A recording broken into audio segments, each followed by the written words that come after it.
You know, we talk about decline in education. One thing that we can look at is third grade reading levels. I spoke with Amber Arellano from Education Trust Midwest about what strategies we have in place here in Michigan for early literacy. So Amber, Education Trust Midwest came out with a huge report, really kind of taking a look at where Michigan stands with the rest of the country. I want to focus in on third grade and the conversations that we're having around literacy. Where do we stand in terms of the rest of the country, our third graders in reading? What kind of tools do we have in place to make sure that our kids are reading at grade level by third grade? Yeah, I mean, it's a incredibly high stakes topic right now, right? I mean, the legislature has basically put into place a third grade reading guarantee. That means that there's great urgency for schools to focus in on that, but there's also potential for third graders to be held back if they're not reading by grade level, right, by third grade. So if we were looking at the numbers today, about how many thousand third graders are we looking at in the state of Michigan? Who More than would have to be held back? 65% of Michigan third graders could be held back if we don't really get our acts together and raise literacy levels for all of those students, yeah. So which what is kind of systems? tens of thousands of students, right? Yeah. What kind of systems do we have in place right now, or what do you anticipate that we need to see here in Michigan?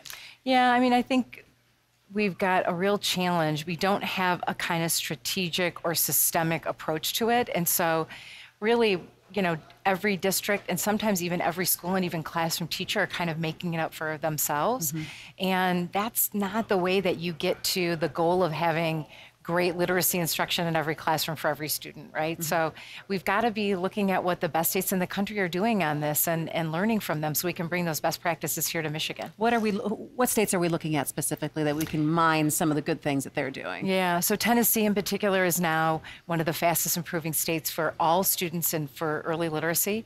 And, you know, they're doing things like ensuring that all their teachers have the most up-to-date research-based training, making sure that those teachers have better coaches, making sure that they're using data and that they're being held accountable for implementing those best practices in their classrooms.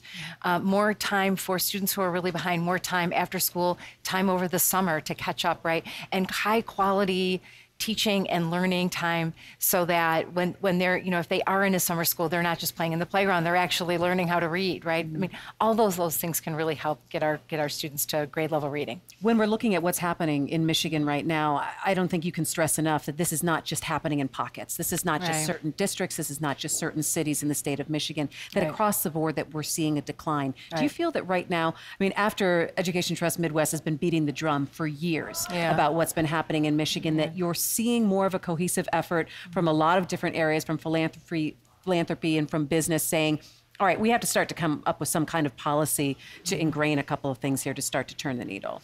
Yeah, I think we're kind of at a pivot point as a state. I think we're moving from this awareness that like maybe we do have a problem, and we're kind of moving out of denial into awareness and then into, I think, urgency and action. I think more organizations are coming to the table, like Business Leaders for Michigan releasing its new report this month.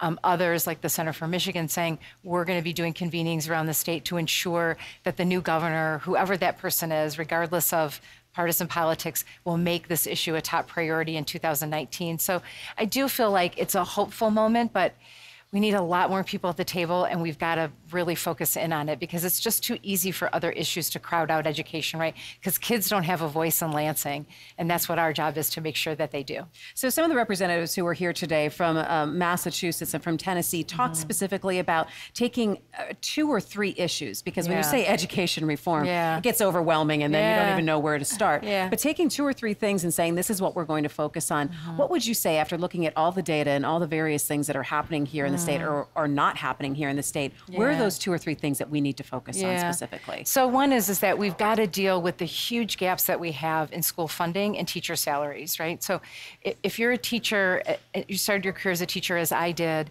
in a high school, and you're making $15,000 or more less for teaching in Taylor instead of West Bloomfield, that's a huge disadvantage to working class schools and poor schools, right? So we've got to deal with the equity gaps around funding.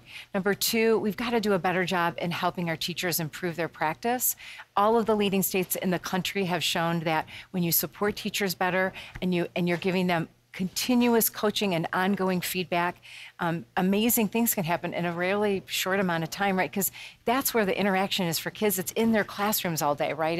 It's not Lansing, it's not policymakers, it's the people in the trenches that have to do this hard work in schools. And number 3 is being more honest with ourselves about our problem, being honest with ourselves about what those goals are, and then holding ourselves accountable for making that work happen. How big of an issue do you think this is going to be in the governor's race this year and in electing our senators and our state reps? Yeah, I hope it's going to be a top issue. I think it's incumbent on all of us to ensure that it is, and that we're insisting that candidates speak to education, don't dodge the questions, talk about what their agenda is, talk about what they would do. It's been a long time since public education was a top priority in the state, and we're not going to improve if we don't focus on it. How about working, what kind of work can we do with universities who are training teachers, or you're getting your teaching degree from Michigan State? Yeah. I mean, where do we go in terms of helping them turn out different kinds of teachers, or even encouraging people to want to go into the profession? Because I'm talking to kids right now who are graduating high school, and there's not a lot of them that want to be teachers. Yeah, and that's partly where the salaries and the resources matter, right? Because, I mean, if you have to make a choice between going to East Grand Rapids or Wyoming, and you're going to make $15,000 or less in Wyoming, and you have 2 kids and you need to save for their college, right? Of course you're gonna go for the better job. So, but I also think that the conditions that we set for schools and the kinds of supports and professional development that we give teachers and principals are so important. In Tennessee, for example, they have one of the most robust systems of feedback and coaching and support in the country. They're now one of the top improving states in the country. And rather than teachers saying, oh, we don't want all this feedback, we don't want to get better, teacher satisfaction rates have continued to go up year after year after year. So, I mean, I know for me, when I started my career, I wanted to get better, but I often felt so alone in the classroom, right? And it's a hard job, and you need a lot of support to do it well. So we've got to focus in on that.